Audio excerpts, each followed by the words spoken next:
Un suceso histórico, la intención de un noble portugués de ser autorizado por el rey para utilizar una de sus carabelas en la búsqueda de la isla desconocida, le sirve al autor de pretexto para realizar una fábula descarnada del hombre moderno.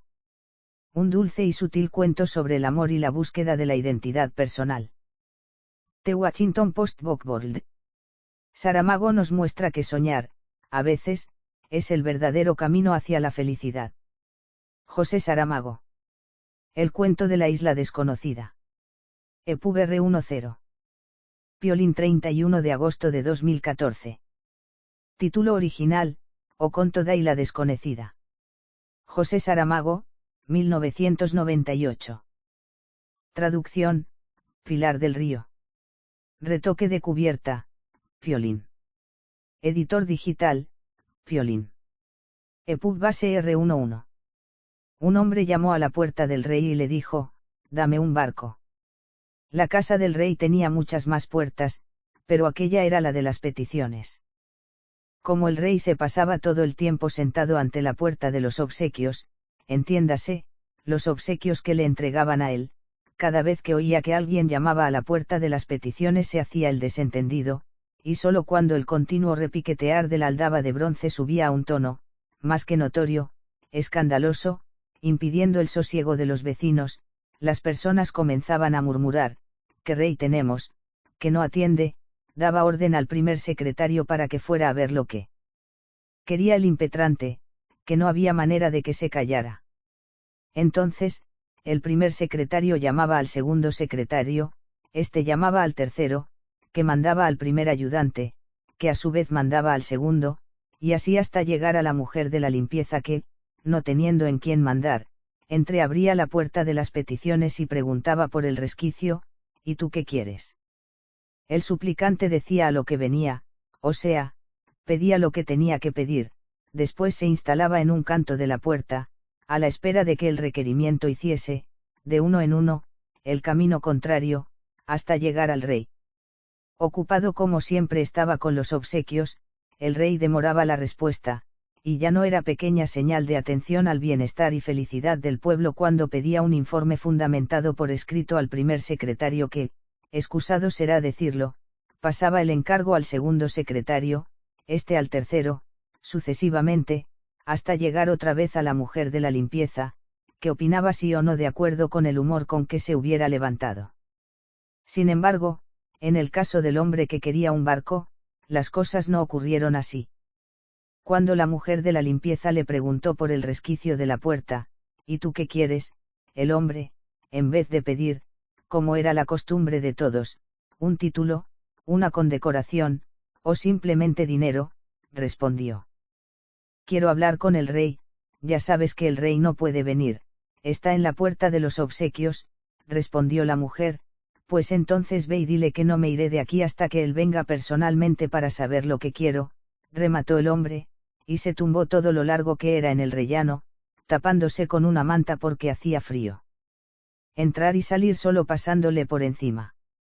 Ahora, bien, esto suponía un enorme problema, si tenemos en consideración que, de acuerdo con la pragmática de las puertas, solo se puede atender a un suplicante cada vez, de donde resulta que mientras haya alguien esperando una respuesta, ninguna otra persona podrá aproximarse para exponer sus necesidades o sus ambiciones.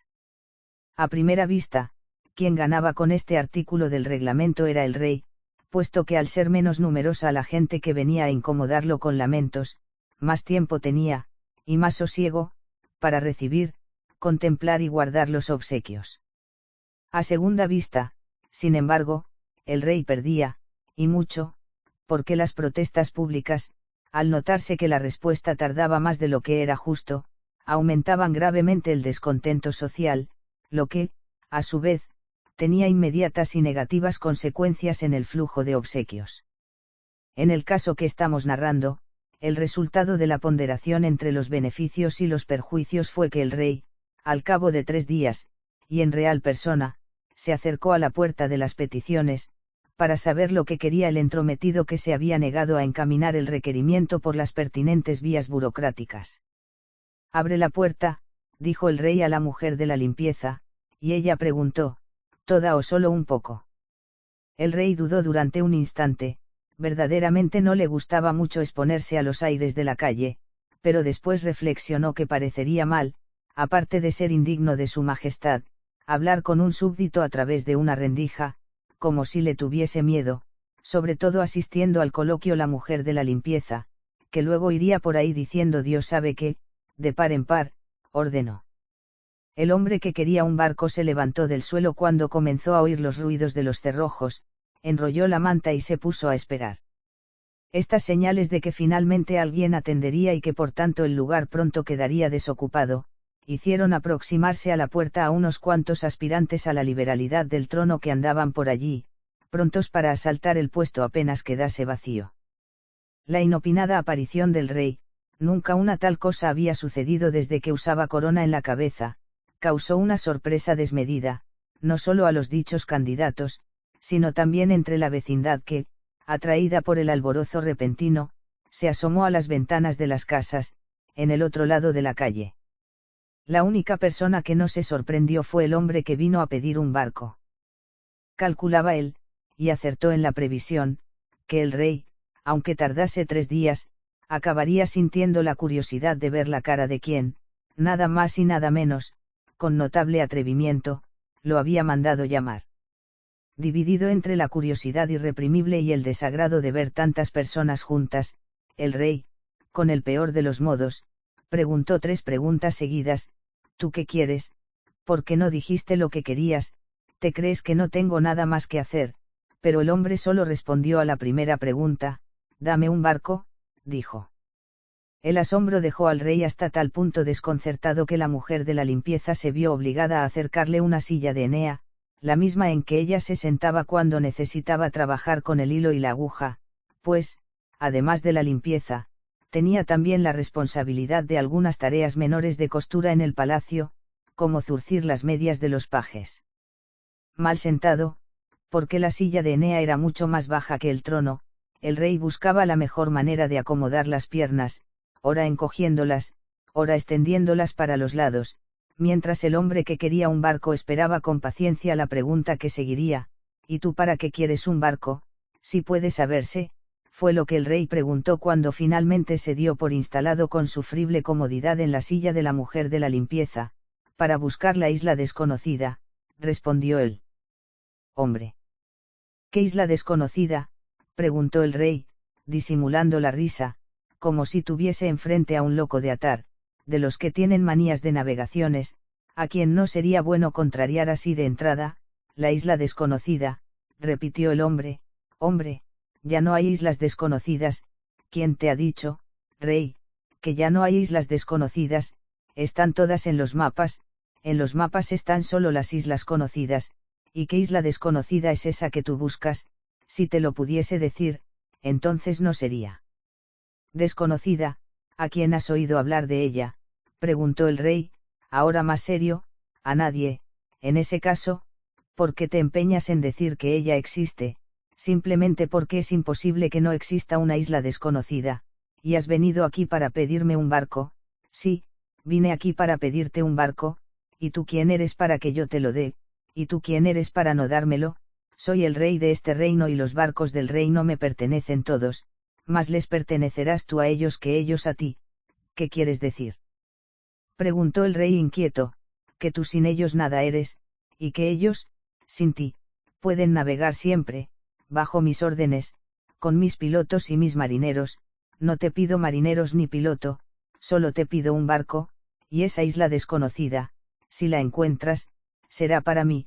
A ti, rey, solo te interesan las islas conocidas, también me interesan las desconocidas. Cuando dejan de serlo, tal vez esta no se deje conocer, entonces no te doy el barco, darás.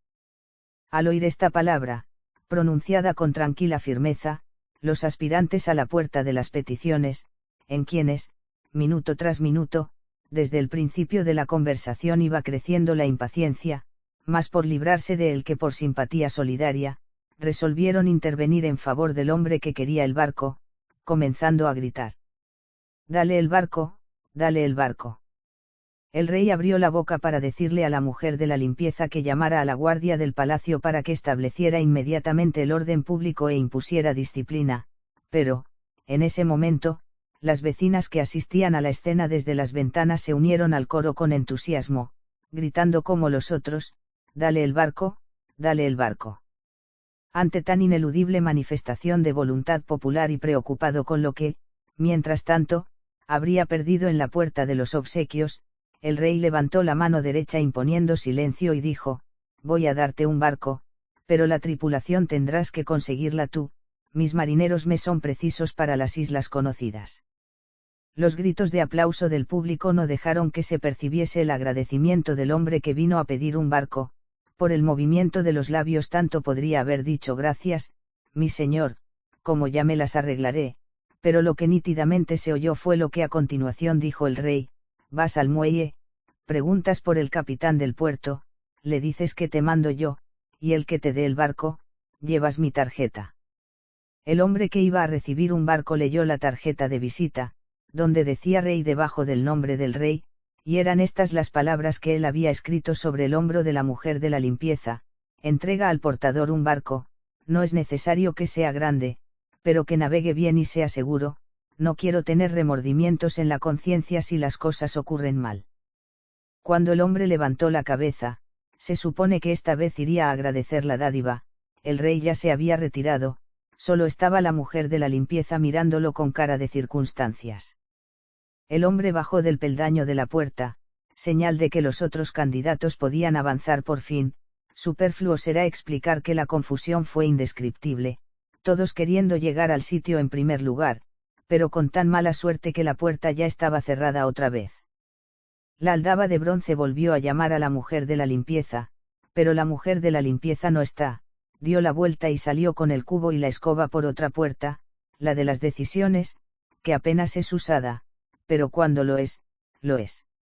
Ahora sí, ahora se comprende el porqué de la cara de circunstancias con que la mujer de la limpieza estuvo mirando, ya que, en ese preciso momento, había tomado la decisión de seguir al hombre así que él se dirigiera al puerto para hacerse cargo del barco. Pensó que ya bastaba de una vida de limpiar y lavar palacios, que había llegado la hora de mudar de oficio, que lavar y limpiar barcos era su vocación verdadera, al menos en el mar el agua no le faltaría. No imagina el hombre que, sin haber comenzado a reclutar la tripulación, ya lleva detrás a la futura responsable de los baldeos y otras limpiezas.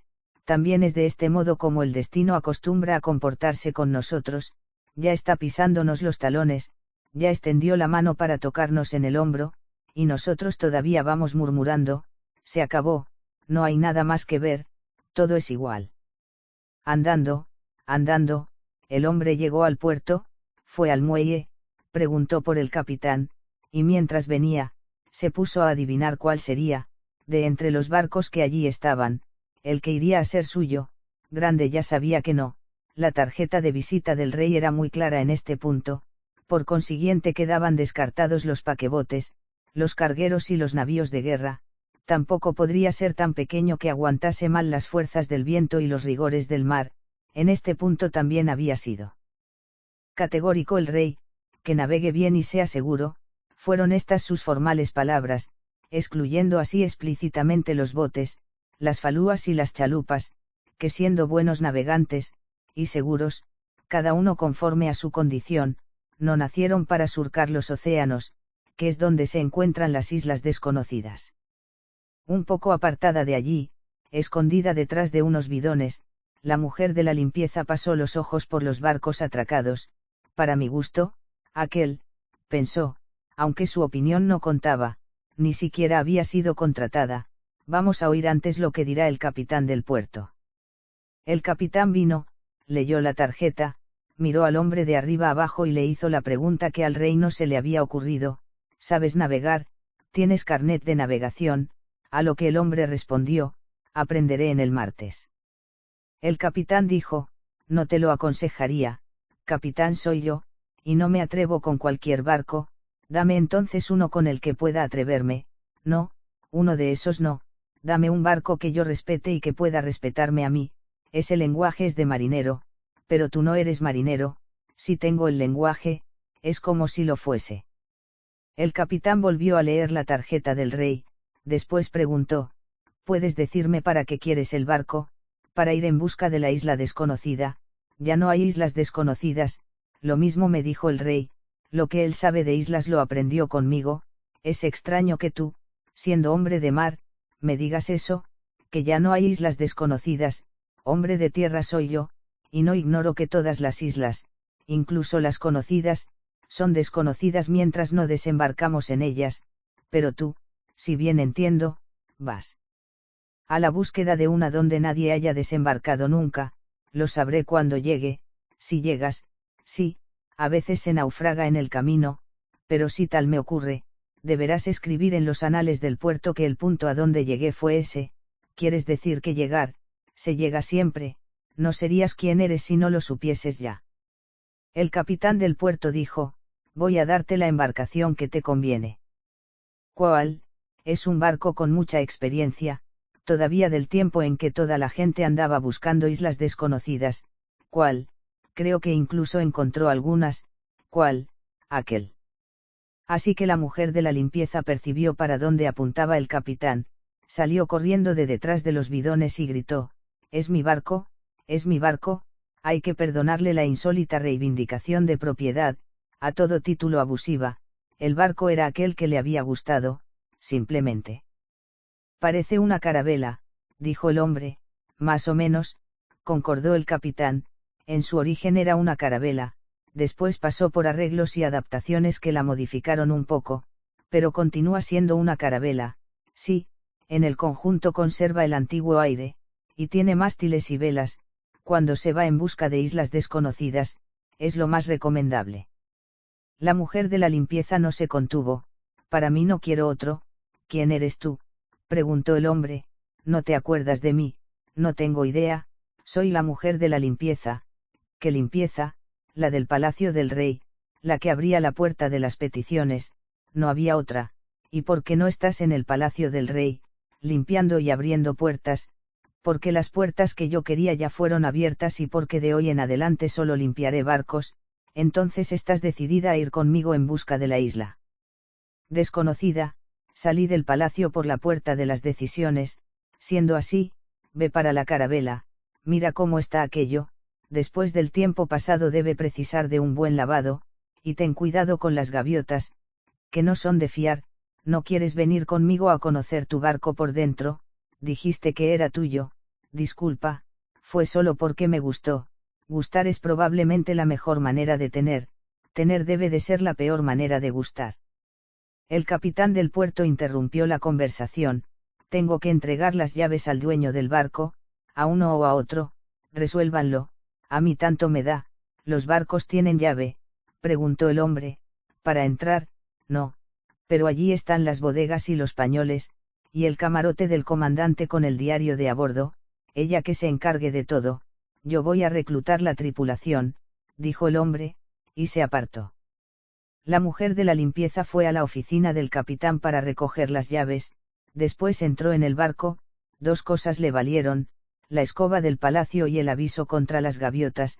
Todavía no había acabado de atravesar la pasarela que unía la amurada al atracadero y ya las malvadas se precipitaban sobre ella gritando, furiosas, con las fauces abiertas, como si la fueran a devorar allí mismo. No sabían con quién se enfrentaban. La mujer de la limpieza posó el cubo, se guardó las llaves en el seno, plantó bien los pies en la pasarela y, remolineando la escoba como si fuese un espadón de los buenos tiempos, consiguió poner en desbandada a la cuadrilla asesina. Solo cuando entró en el barco comprendió la ira de las gaviotas. Había nidos por todas partes, muchos de ellos abandonados, otros todavía con huevos, y unos pocos con gaviotillas de pico abierto, a la espera de comida. Pues sí, pero será mejor que se muden de aquí. Un barco que va en busca de la isla desconocida no puede tener este aspecto, como si fuera un gallinero, dijo. Tiró al agua los nidos vacíos, los otros los dejó, luego veremos. Después se remangó las mangas y se puso a lavar la cubierta. Cuando acabó la dura tarea, abrió el pañol de las velas y procedió a un examen minucioso del estado de las costuras, tanto tiempo sin ir al mar y sin haber soportado los estirones saludables del viento. Las velas son los músculos del barco, basta ver cómo se hinchan cuando se esfuerzan, pero, y eso mismo les sucede a los músculos, si no se les da uso regularmente, se aflojan, se ablandan, pierden nervio. Y las costuras son los nervios de las velas, pensó la mujer de la limpieza, contenta por aprender tan deprisa el arte de la marinería. Encontró deshilachadas algunas bastillas, pero se conformó con señalarlas, dado que para este trabajo no le servían la aguja y el hilo con que zurcía las medias de los pajes antiguamente, o sea, ayer. En cuanto a los otros pañoles, enseguida vio que estaban vacíos. Que el de la pólvora estuviese desabastecido, salvo un polvillo negro en el fondo, que al principio le parecieron cagaditas de ratón, no le importó nada, de hecho no está escrito en ninguna ley, por lo menos hasta donde la sabiduría de una mujer de la limpieza es capaz de alcanzar, que ir por una isla desconocida tenga que ser forzosamente una empresa de guerra. Ya le enfadó, y mucho, la falta absoluta de municiones de boca en el pañol respectivo, no por ella, que estaba de sobra acostumbrada al mal rancho del palacio, sino por el hombre al que dieron este barco. No tarda que el sol se ponga, y él aparecerá por ahí clamando que tiene hambre, que es el dicho de todos los hombres apenas entran en casa, como si solo ellos tuviesen estómago y sufriesen de la necesidad de llenarlo, y si trae marineros para la tripulación, que son unos ogros comiendo.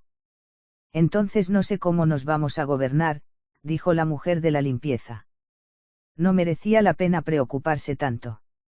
El sol acababa de sumirse en el océano cuando el hombre que tenía un barco surgió en el extremo del muelle. Traía un bulto en la mano, pero venía solo y cabizbajo. La mujer de la limpieza fue a esperarlo a la pasarela, antes de que abriera la boca para enterarse de cómo había transcurrido el resto del día. Él dijo: «Estate tranquila, traigo comida para los dos». «¿Y los marineros?», preguntó ella. «Como puedes ver, no vino ninguno, pero los dejaste apalabrados, al menos», volvió a preguntar ella. «Me dijeron que ya no hay islas desconocidas, y que, incluso habiéndolas, no iban a dejar el sosiego de sus lares y la buena vida de los barcos de línea para meterse en aventuras oceánicas, a la búsqueda de un imposible, como si todavía estuviéramos en el tiempo del mar tenebroso». «¿Y tú qué les respondiste?». «Que el mar es siempre tenebroso, y no les hablaste de la isla desconocida». «¿Cómo podría hablarles de una isla desconocida, si no la conozco? Pero tienes la certeza de que existe, tanta como de que el mar es tenebroso, en este momento, visto desde aquí, con las aguas color de jade y el cielo como un incendio. De tenebroso no le encuentro nada, es una ilusión tuya. También las islas a veces parece que fluctúan sobre las aguas y no es verdad. ¿Qué piensas hacer, si te falta una tripulación?»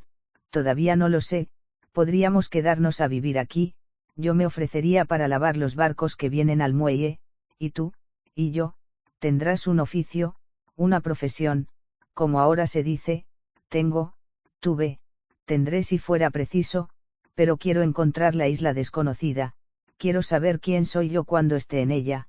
«No lo sabes, si no sales de ti, no llegas a saber quién eres». El filósofo del rey, cuando no tenía nada que hacer, se sentaba junto a mí, para verme zurcir las medias de los pajes, y a veces le daba por filosofar. Decía que todo hombre es una isla. Yo, como aquello no iba conmigo, visto que soy mujer, no le daba importancia. «¿Tú qué crees? Que es necesario salir de la isla para ver la isla, que no nos vemos si no nos salimos de nosotros, si no salimos de nosotros mismos, quieres decir, no es igual». El incendio del cielo iba languideciendo, el agua de repente adquirió un color morado. Ahora ni la mujer de la limpieza dudaría que el mar es de verdad tenebroso, por lo menos a ciertas horas. Dijo el hombre: «Dejemos las filosofías para el filósofo del rey, que para eso le pagan. Ahora vamos a comer». Pero la mujer no estuvo de acuerdo. «Primero tienes que ver tu barco, solo lo conoces por fuera». «¿Qué tal lo encontraste? Hay algunas costuras de las velas que necesitan refuerzo. Bajaste a la bodega, encontraste agua abierta, en el fondo hay alguna, mezclada con el lastre, pero eso me parece que es lo apropiado, le hace bien al barco». «¿Cómo aprendiste esas cosas?» así como tú, cuando dijiste al capitán del puerto que aprenderías a navegar en la mar, todavía no estamos en el mar, pero ya estamos en el agua, siempre tuve la idea de que para la navegación solo hay dos maestros verdaderos, uno es el mar, el otro es el barco, y el cielo, ¿te olvidas del cielo? Sí, claro, el cielo, los vientos, las nubes, el cielo, sí, el cielo. En menos de un cuarto de hora habían acabado la vuelta por el barco, una carabela, incluso transformada, no da para grandes paseos. Es bonita, dijo el hombre, pero si no consigo tripulantes suficientes para la maniobra, tendré que ir a decirle al rey que ya no la quiero. Te desanimas a la primera contrariedad. La primera contrariedad fue esperar al rey 3 días, y no desistí. Si no encuentras marineros que quieran venir, ya nos las arreglaremos los dos. Estás loca, 2 personas solas no serían capaces de gobernar un barco de estos, yo tendría que estar siempre al timón, y tú, ni vale la pena explicarlo, es una locura. Después veremos, ahora vamos a cenar. Subieron al castillo de popa, el hombre todavía protestando contra lo que llamara locura. Allí la mujer de la limpieza abrió el fardel que él había traído, un pan, queso curado, de cabra, aceitunas, una botella de vino. La luna ya estaba a medio palmo sobre el mar, las sombras de la verga y del mástil grande vinieron a tumbarse a sus pies.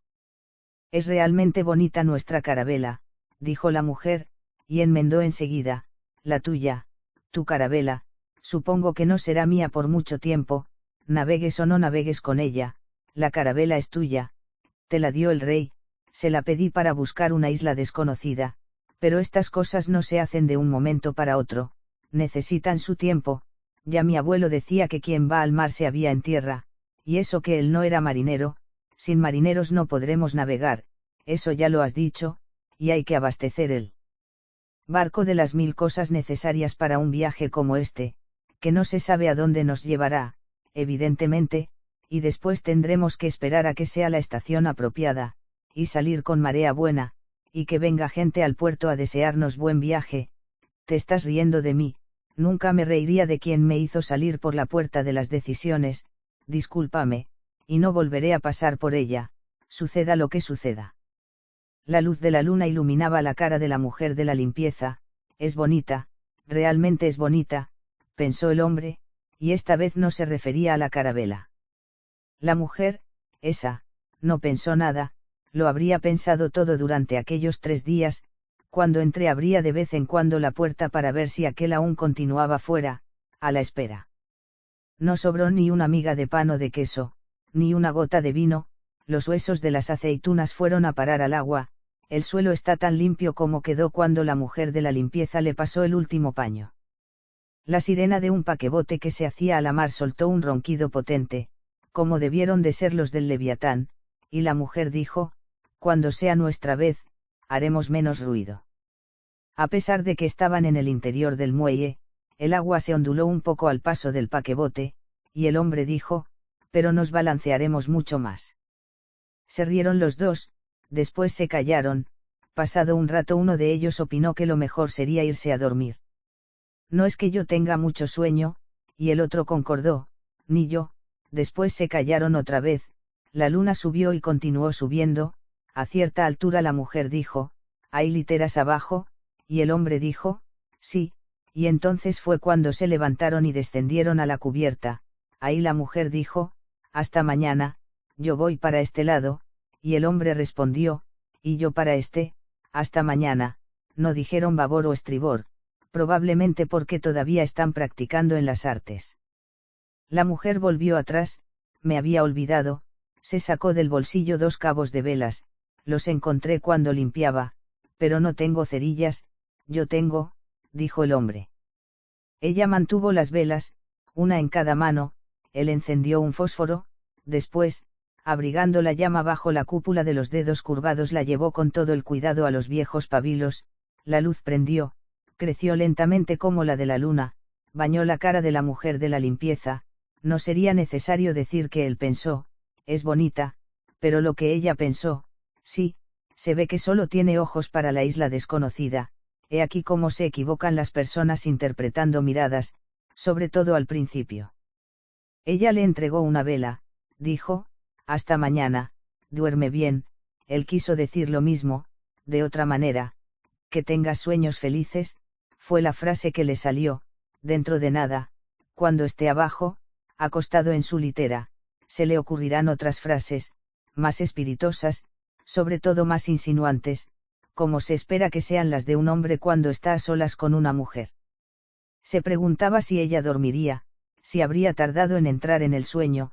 Después imaginó que andaba buscándola y no la encontraba en ningún sitio, que estaban perdidos los dos en un barco enorme. El sueño es un prestidigitador hábil, muda las proporciones de las cosas y sus distancias, separa a las personas y ellas están juntas, las reúne, y casi no se ven una a otra. La mujer duerme a pocos metros y él no sabe cómo alcanzarla, con lo fácil que es ir de babor a estribor. Le había deseado buenos sueños, pero fue él quien se pasó toda la noche soñando. Soñó que su carabela navegaba por alta mar, con las 3 velas triangulares gloriosamente hinchadas, abriendo camino sobre las olas, mientras él manejaba la rueda del timón y la tripulación descansaba a la sombra. No entendía cómo estaban allí los marineros que en el puerto y en la ciudad se habían negado a embarcar con él para buscar la isla desconocida. Probablemente se arrepintieron de la grosera ironía con que lo trataron.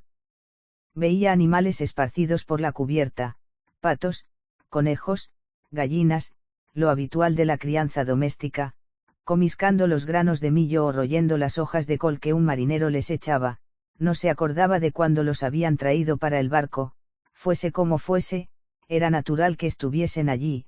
Imaginemos que la isla desconocida es, como tantas veces lo fue en el pasado, una isla desierta. Lo mejor será jugar sobre seguro. Todos sabemos que abrir la puerta de la conejera y agarrar un conejo por las orejas siempre es más fácil que perseguirlo por montes y valles. Del fondo de la bodega sube ahora un relincho de caballos, de mugidos de bueyes, de rebuznos de asnos, las voces de los nobles animales necesarios para el trabajo pesado. Y cómo llegaron ellos, cómo pueden caber en una carabela donde la tripulación humana apenas tiene lugar. De súbito el viento dio una cabriola, la vela mayor se movió y ondeó. Detrás estaba lo que antes no se veía, un grupo de mujeres que incluso sin contarlas se adivinaba que eran tantas cuantos los marineros. Se ocupan de sus cosas de mujeres. Todavía no ha llegado el tiempo de ocuparse de otras. Está claro que esto solo puede ser un sueño. En la vida real nunca se ha viajado así. El hombre del timón buscó con los ojos a la mujer de la limpieza y no la vio.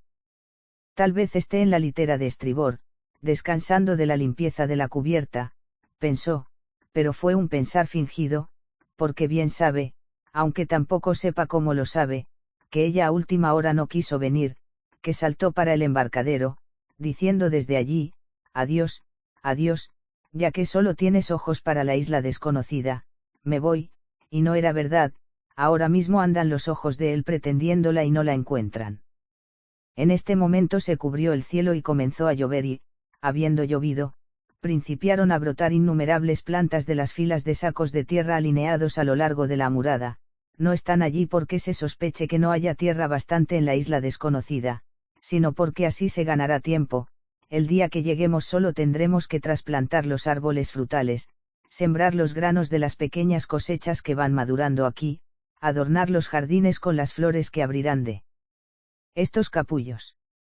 El hombre del timón pregunta a los marineros que descansan en cubiertas si avistan alguna isla desconocida, y ellos responden que no ven ni de unas ni de otras, pero que están pensando desembarcar en la primera tierra habitada que aparezca, siempre que haya un puerto donde fondear, una taberna donde beber y una cama donde folgar, que aquí no se puede, con toda esta gente junta. ¿Y la isla desconocida?, preguntó el hombre del timón. La isla desconocida es cosa inexistente, no pasa de una idea de tu cabeza. Los geógrafos del rey fueron a ver en los mapas y declararon que islas por conocer es cosa que se acabó hace mucho tiempo. Debieron haberse quedado en la ciudad, en lugar de venir a entorpecerme la navegación. Andábamos buscando un lugar mejor para vivir y decidimos aprovechar tu viaje. No son marineros, nunca lo fuimos, solo no seré capaz de gobernar el barco. Haber pensado en eso antes de pedírselo al rey. El mar no enseña a navegar. Entonces el hombre del timón vio tierra a lo lejos y quiso pasar adelante. hacer cuenta de que ella era el reflejo de otra tierra, una imagen que hubiese venido del otro lado del mundo por el espacio, pero los hombres que nunca habían sido marineros protestaron, dijeron que era allí mismo donde querían desembarcar. Esta es una isla del mapa, gritaron, te mataremos si no nos llevas. Entonces, por sí misma, la carabela viró la proa en dirección a tierra, entró en el puerto y se encostó a la muralla del embarcadero. Pueden irse, dijo el hombre del timón. Acto seguido salieron en orden, primero las mujeres, después los hombres, pero no se fueron solos, se llevaron con ellos los patos, los conejos y las gallinas, se llevaron los bueyes, los asnos y los caballos, y hasta las gaviotas, una tras otra, levantaron el vuelo y se fueron del barco, transportando en el pico a sus gaviotillas, proeza que no habían acometido nunca, pero siempre hay una primera vez. El hombre del timón contempló la desbandada en silencio, no hizo nada para retener a quienes lo abandonaban, al menos le habían dejado los árboles, los trigos y las flores, con las trepadoras que se enrollaban a los mástiles y pendían de la amurada como festones. Debido al atropello de la salida se habían roto y derramado los sacos de tierra, de modo que la cubierta era como un campo labrado y sembrado, solo falta que caiga un poco más de lluvia para que sea un buen año agrícola. Desde que el viaje a la isla desconocida comenzó, no se ha visto comer al hombre del timón, debe de ser porque está soñando, apenas soñando, y si en el sueño les apeteciese un trozo de pan o una manzana, sería un puro invento, nada más. Las raíces de los árboles están penetrando en el armazón del barco, no tardará mucho en que estas velas hinchadas dejen de ser necesarias, bastará que el viento sople en las copas y vaya encaminando la carabela a su destino. Es un bosque que navega y se balancea sobre las olas, un bosque en donde, sin saberse cómo, comenzaron a cantar pájaros, estarían escondidos por ahí y pronto decidieron salir a la luz, tal vez porque la cosecha ya esté madura y es la hora de la siega. Entonces el hombre fijó la rueda del timón y bajó al campo con la hoz en la mano, y, cuando había segado las primeras espigas, vio una sombra al lado de su sombra. Se despertó abrazado a la mujer de la limpieza, y ella a él, confundidos los cuerpos, confundidas las literas, que no se sabe si esta es la de babor o la de estribor. Después, apenas el sol acabó de nacer, el hombre y la mujer fueron a pintar en la proa del barco, de un lado y de otro, en blancas letras, el nombre que todavía le faltaba a la carabela. Hacia la hora del mediodía, con la marea, la isla desconocida se hizo por fin a la mar, a la búsqueda de sí misma.